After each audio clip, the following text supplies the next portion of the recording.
Okay guys, so we are probably not who you're used to seeing on this channel, and Slicey Dicey and I, or us, decided that it would be a really fun twist up to do a collaboration between us, Life in the Taiga, and Slicey Dicey. So what we're going to be talking about today is our top 3 most used non-knife EDC items. And I think as EDC reviewers, us and Slicey Dicey of knives primarily, it's really easy to put a lot of focus on them. So we decided to do this kind of fun mix-up and show you guys what some of the other most used EDC items by us are. Because believe it or not, we don't just EDC knives, we EDC a lot of other stuff too, but we often kind of forget it because we're just so enthralled with looking at all these sharp objects. It's like, oh yeah, we carry other things too. Anyways guys, don't forget to like, comment, share, and subscribe for more of this Alaskan awesomeness. Brought to you by Life in the Taiga. Yes. Let's get into this. Yes. And as always guys, just as I love to note in these collab videos, please do not forget to subscribe to Slicey Dicey and our channel. Hopefully he will leave a link in the description below where you can find us so you guys can watch more of our content. So okay, now let's jump into this, and as always, ladies first. So alright, so my first non-EDC item, non-knife EDC item I'm going to be talking about is my watch. This is a watch called the Timex Expedition Sierra. I've been rocking it for almost a year now. I really like leather, so it's got the leather style straps, but it's reinforced on the inside with nylon, so it doesn't like just stretch out really bad or just get shredded or whatever, but also the leather in turn keeps the nylon from getting shredded and frayed and everything. So it's just a really good mix. I love the straps. They're pretty durable. They're really comfortable. They broke in really easily, and they're easy to maintain. But also my favorite part is that this watch is just a really good watch. It's easy to keep accurate. Like, it's really easy to change, like if it's off an hour or a day, like daylight savings and all that nonsense. It's really easy to fix and change. It also, if you hold this down for, like the top button, if you hold it down for just a little while, it'll make the screen light up in the dark. And if you hold it down for about 5 seconds, it'll stay on for a couple minutes and you can read the time, and it's just like a glow-in-the-dark watch.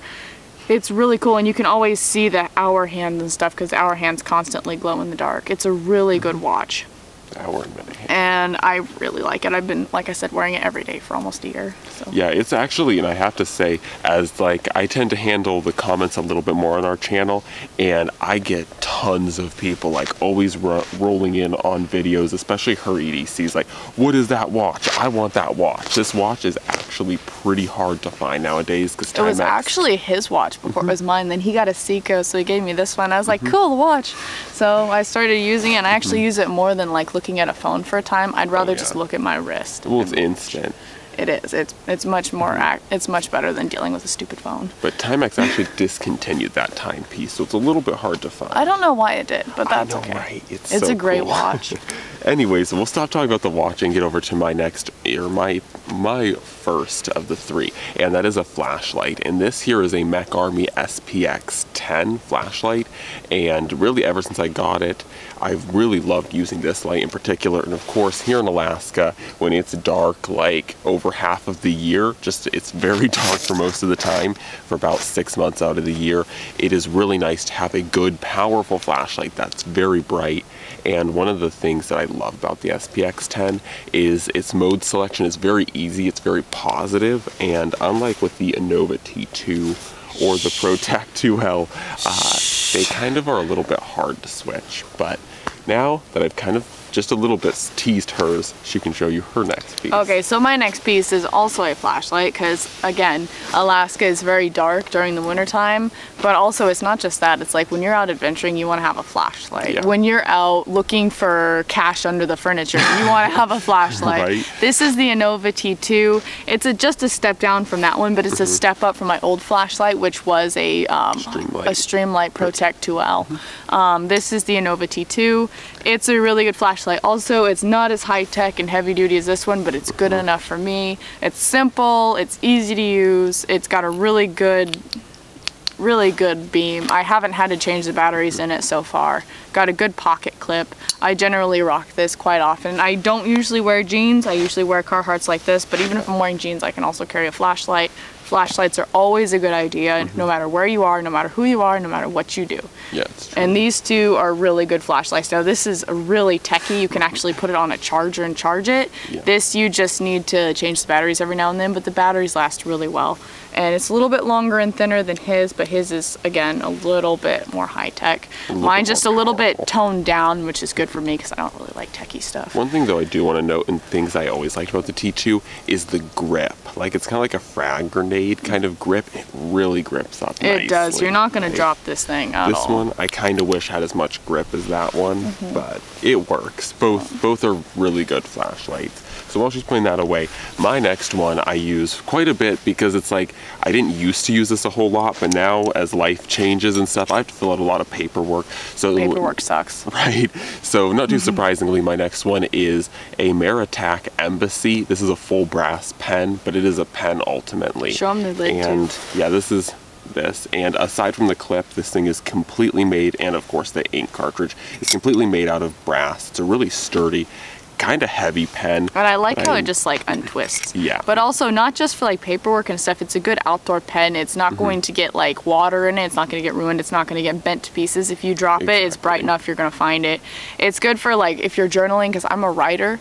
If you journal or write or take anything out into the woods with you, you can write with it, and it's really a good pen. Yeah, because it uses the Fisher Space Pen ink cartridge, so it's not a flimsy ink cartridge. You can write on waterproof paper, you can write on really anything you want to write on because it's an ink cartridge that is pressurized, and yeah, it does a really good job. And I used to have a normal Fisher Space Pen click, or like Cap-O-Matic is what they called it, but that one when it was in my pocket one time, it ended up separating, and it unscrewed itself. It was kind of weird. Fell out of my pocket, so I lost that one. I was like, you know what, I'm just gonna try something new. That was kind of like, that one's a little bit heavier duty and it's not going to fall apart on you. Yeah, and in my mind I was like, okay, it's just a time to try something new. So I dig the pocket clip on it. It's almost like a knife pocket clip. It is. It's really heavy duty. It's really sturdy, and that was I think one of the issues with the Fisher Space Pen. It didn't have a clip. Well, it did have a clip, but the clip ended up bending out over time, so it wasn't as sturdy as this. But I don't clip. think that one's going to. That's a nice pen. No. And then now for my final, let's see what pocket did I put it in. So many pockets. Right. Okay, is my Zippo. Because I am a chain smoker. Just kidding, I don't smoke. I do like carrying a Zippo though. See, with Zippos, the only complaint I have is that the fuel does run out or it does evaporate. But I actually prefer it to a Bic because once a Bic is gone, it's gone. Whereas these, you can just keep refilling them. One of the things I've used on my Zippo to keep the fuel from evaporating as fast or from water getting in is I put a Ranger band on it. And a Ranger band is just a piece of rubber tubing, and it keeps it slides up and down real easy. It keeps it from getting water or evaporating as fast. I use this lighter a lot because I'm in the paracord business. I make paracord stuff and I use it to melt the ends. And I also use it for fire starting. Now if I'm out like for EDC, like around town or whatever, I like having my Zippo. If I'm out in the woods bushcrafting, I'd rather have a ferro rod, but I have also used my lighter. So it's good to have both, but for just around town, I prefer to have my little Zippo. So yeah. Do you want to hear my joke about the Zippo? Go for it. Okay, so what's the difference between a hippo and a Zippo? One is lightweight. Just kidding. I always forget it. One's really heavy and one's a little lighter. Anyways, guys. That's great. You'll find a lot of really funny stuff like that on our channel. We like to joke. So that's my Zippo and my Zippo joke. So. And lastly for me is my wallet. Once again, going along with a lot of paperwork, you have to have a lot of ID and identification on you, which sucks. But really does. So I tend to actually use my wallet, and this wallet I actually like quite a bit. This is a Travax Summit with an armor plate front here. So the normal Travax Summit is just this kind of metal back here with the black strap. But the actual Travax Summit with armor plate is this little piece of steel here. And I like the armor plate because for me, the one thing I kind of didn't like about Travax wallets was the fact that they are really sturdy and rigid, but they expose a lot of your identification on this top card. So I liked the armor plate in that way, that it gave you a little bit more concealment. So if you just like pull this out of your pocket, people can't see, you know, like all your ID numbers and stuff like that. So that was really nice.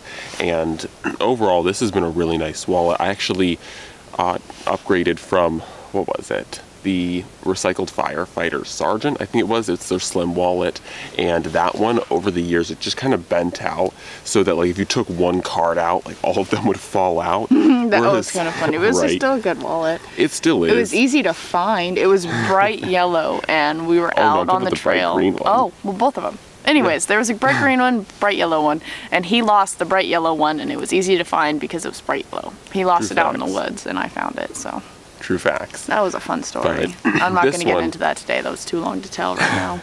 But this one, it has an adjustable strap here. The strap can be adjusted here in the back so that you can adjust this over the time when this nylon strap kind of stretches. Or if you get more or less cards. Exactly. So I really also, like you that. could rock it on a chain. If you're in a place where wallet theft is really bad, you could padlock a chain to it. Yes, it's true. Or a lanyard, anything you want. Yeah, that's very true. It's your wallet. You do what you want with it. But exactly. Yeah, So that's he doesn't also have anything on it. If it were mine, I would have a chain on it. But then again, we're in Fairbanks. There's not a whole lot of wallet thievery going on. And if there was, we're EDC masters. We have knives everywhere, so they wouldn't get far. Exactly right. It's like you probably wouldn't want to take. We're probably the last people you'd want to rob. But anyways. So that is my last piece of EDC, and hopefully you've enjoyed this. If you guys want to see Slicey's top 3 most EDC'd non-knife items, definitely head over to my channel so you can see that video. And our channel is Life in the Taiga, and Yep. we will have his video up about the same time he has our video up. Hopefully. Hopefully. Yes. Well, we always have to see how things work out. But, Yeah, we will see. Anyways, guys, that's all. Before we end it, I want to say a quick shout out to Slicey. Thank you for featuring us on your channel. We really appreciate the shout out. And really, the really good doing business with you. Yeah. Anyways, guys. That's all for now. God bless, and we're out.